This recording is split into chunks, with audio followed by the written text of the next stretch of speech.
Assalamualaikum warahmatullahi wabarakatuh. Apa kabar kalian? Semoga kalian baik-baik saja dan tetap diberikan kesehatan oleh Allah Subhanahu wa taala. Bantu channel kami dengan cara subscribe dan tekan tombol lonceng kalian. Terima kasih. Semoga kisah ini bermanfaat. Pria kaya tahu wanita yang dia tolong dan bekerja di rumahnya selama 4 tahun adalah ibu yang meninggalkannya 28 tahun yang lalu. Seorang pria kaya dan seorang wanita tua dihubungkan oleh takdir yang aneh yang mereka temukan setelah 4 tahun hidup di bawah satu atap. Derasnya hujan di jendela dan dentuman gemuruh yang terdengar di langit mengalihkan perhatian Dylan yang sedang sibuk dengan laptopnya. Dengan marah, dia berjalan ke jendela ruang tamu untuk menutup tirai ketika dia melihat sesuatu yang aneh. Seorang wanita berdiri basah kuyup dan menggigil di tengah hujan lebat, menatap rumahnya. Bahkan dalam kegelapan malam, dia bisa melihat sosok lemahnya gemetar karena kedinginan di luar. "Lira sayang," dia memanggil istrinya. "Apakah kamu menelpon seseorang ke rumah?" "Tidak, aku tidak melakukannya, Dylan," jawabnya bergabung dengannya di jendela. "Siapa di sana? Apakah kita mengenalnya?" Dia bertanya. "Wanita di luar sana. Dia hanya berdiri di tengah hujan." Lira memandang keluar jendela dan menggelengkan kepalanya. "Entahlah, dia kelihatannya sudah tua. Mari kita tanyakan apakah dia butuh bantuan." Jadi Dylan dan Lira turun dan keluar, membawa payung dan selimut ekstra untuk wanita tua itu. Begitu wanita tua itu melihat mereka, Dylan melihat kepanikan di matanya. "Bu, apakah Anda baik-baik saja?" tanya Dylan, melindunginya di bawah payung cadangan. "Bisakah kami membantumu dengan sesuatu?" Saya tidak tahu," katanya. Saya tidak punya tempat tinggal di sini. Saya baru di kota ini dan tidak tahu harus kemana." Wanita itu tidak membawa barang bawaan yang membuat Dylan dan Lira bingung. Dia bisa saja berpura-pura, pikir mereka. Dan mereka punya 2 anak di rumah. Mereka tidak ingin mempertaruhkan keselamatan mereka dengan membiarkan orang asing masuk. Tetapi sesuatu tentang wanita itu memberitahu Dylan bahwa dia bukanlah ancaman. "Apakah Anda punya keluarga yang bisa kami hubungi, Bu?" tanya Lira. "Kita bisa menelpon polisi." "Oh tidak," teriaknya. "Saya tidak punya keluarga. Saya datang ke sini untuk mencari pekerjaan, anak-anak. Saya tidak tahu mengapa saya hanya berhenti di sini. Saya harus pergi." "Tidak apa-apa," Dylan menghentikannya. "Masuklah, Anda akan sakit kedinginan. Minum tehlah bersama kami." Jadi Dylan dan Lira membawanya masuk. Lira memberinya beberapa pakaian bekas ibunya dan setelah wanita tua itu mengeringkan dan berganti pakaian, mereka semua minum teh bersama. "Saya Marlin," kata wanita tua itu kepada Lira dan Dylan yang telah mendiskusikan untuk memperkerjakannya sebagai pembantu di dapur. Dia tampak baik-baik saja dan Lira membutuhkan bantuan untuk pekerjaan rumah. "Terima kasih untuk tehnya," kata Marlin. "Saya sangat membutuhkannya." "Jadi Anda bilang datang ke sini untuk mencari pekerjaan?" tanya Lira. "Apakah Anda ingin bekerja untuk kami? Kami memiliki 2 anak yang sedang tidur sekarang. Anda dapat menemui mereka di pagi hari dan saya butuh bantuan untuk mengurus rumah." "Benar-benar?" tanya Marlin. "Apakah Anda benar-benar akan memperkerjakan saya?" "Ya, kenapa tidak?" kata Dylan.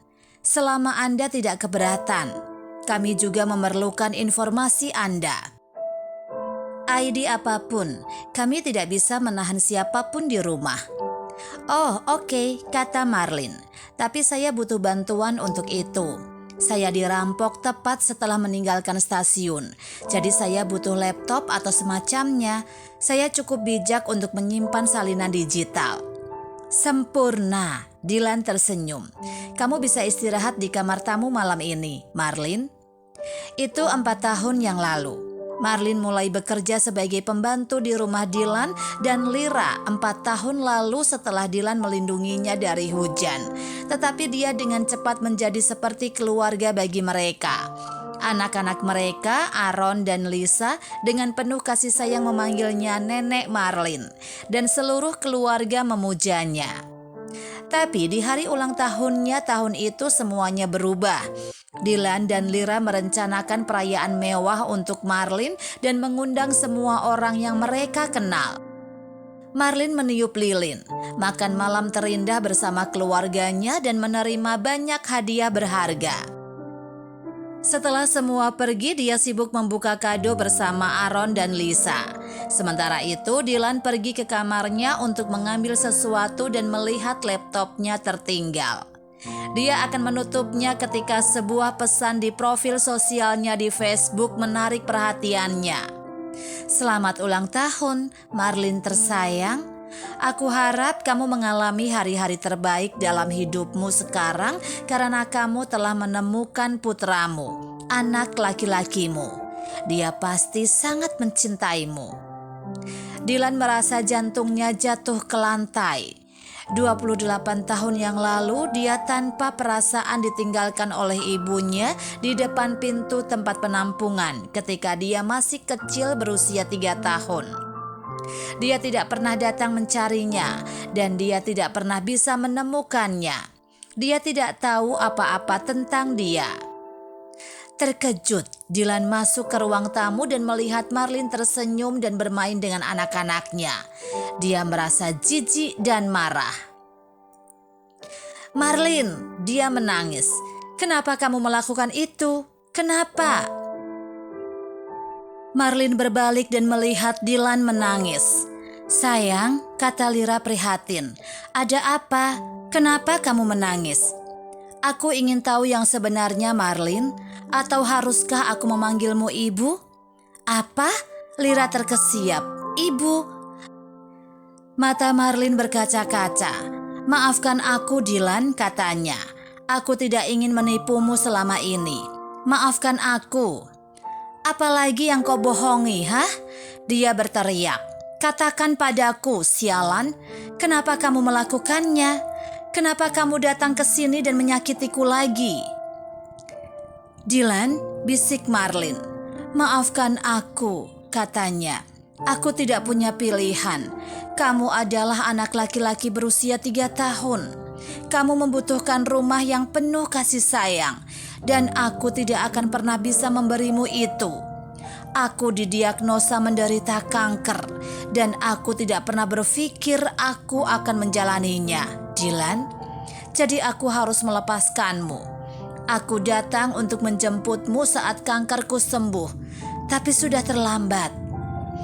Sebuah keluarga kaya telah menerimamu dan mereka bilang kamu bahagia. Aku bahagia untukmu, Dylan. Jadi aku menjauh dan memperhatikanmu dari jauh selama ini. Lihat dirimu, kamu kaya dan sukses hari ini. Itu karena asuhan mereka. Aku sangat berterima kasih kepada mereka. Dan aku minta maaf. Aku tidak tahu mengapa aku tidak bisa menahan diri saat kamu membawaku 4 tahun lalu. Aku tidak bisa. Aku takut untuk mengatakan yang sebenarnya. Aku minta maaf. Keluar, teriak Dylan. Tidakkah kamu pikir kamu terlalu jahat untuk mendapatkan kebaikan seperti itu? Kamu tidak bisa begitu saja masuk ke dalam hidupku dan kemudian keluar. Pergi saja. Dylan sayang, kata Lyra. Mari kita bicara tentang itu. Tidak apa-apa Lyra, kata Marlin sambil menangis. Aku pantas menerima ini. Seharusnya aku tidak membuat kalian semua tidak tahu apa-apa. Maafkan aku. Dan Marlin meninggalkan rumah Dylan malam itu. Anak-anak bertanya kepada Lyra dan Dylan mengapa nenek Marlin pergi. Dan yang dikatakan Dylan kepada mereka hanyalah karena dia bukan nenekmu. Dia pembohong. Seminggu kemudian Dylan menyesal mengatakan itu. Dia mengetahui bahwa Marlin bukanlah ibu kandung yang telah menelantarkannya. Dylan kebetulan menemukan profil Facebook Marlin di laptop karena dia belum keluar, dan dia membaca pesan lain yang ditinggalkan temannya, Linda. "Kamu harus mengatakan yang sebenarnya, Marlin. Betapa hancurnya dia mengetahui bahwa dia telah kehilangan ibunya 2 kali. Dia berhak untuk mengetahui bahwa ibunya meninggalkannya di taman dan kamu membawanya masuk. Dia akan mencintaimu, Marlin. Dia benar-benar akan." Dylan tidak percaya dengan apa yang telah dia baca. Dia memeriksa seluruh profilnya sambil menangis, membaca pesan Linda, dan coba tebak, dia menemukan Marlin tinggal hanya beberapa blok darinya. Dylan bergegas ke rumahnya dan begitu dia membuka pintu, dia menangis dan memeluknya. "Ibu," isanya, "aku mencintaimu. Maafkan aku, Bu. Aku sangat menyesal. Kenapa kamu tidak memberitahuku bahwa kamu bukan ibu kandungku? Kamu telah menyelamatkanku." "Apa bedanya, Dylan?" dia bertanya, memeluknya kembali. "Aku mencintaimu seperti anakku, dan aku merasa sedih ketika aku meninggalkanmu. Aku memang meninggalkanmu. Aku tidak berbeda dengan ibumu, kecuali aku meninggalkanmu karena aku mencintaimu." "Kamu pulang," katanya. "Itu saja yang kuinginkan. Aku mencintaimu." Apa yang bisa kita pelajari dari cerita ini? Seorang ibu mencintai anaknya apapun yang terjadi. Fakta bahwa Dylan bukan darah Marlin tidak masalah baginya, karena di dalam hatinya dia adalah seorang ibu yang hanya ingin memberikan semua cinta yang dia bisa kepada putranya. Berkorban tidak pernah mudah, tetapi terkadang itu satu-satunya jalan keluar. Marlin telah melepaskan Dylan karena dia cukup mencintainya untuk menempatkan kepentingannya di atas kepentingannya.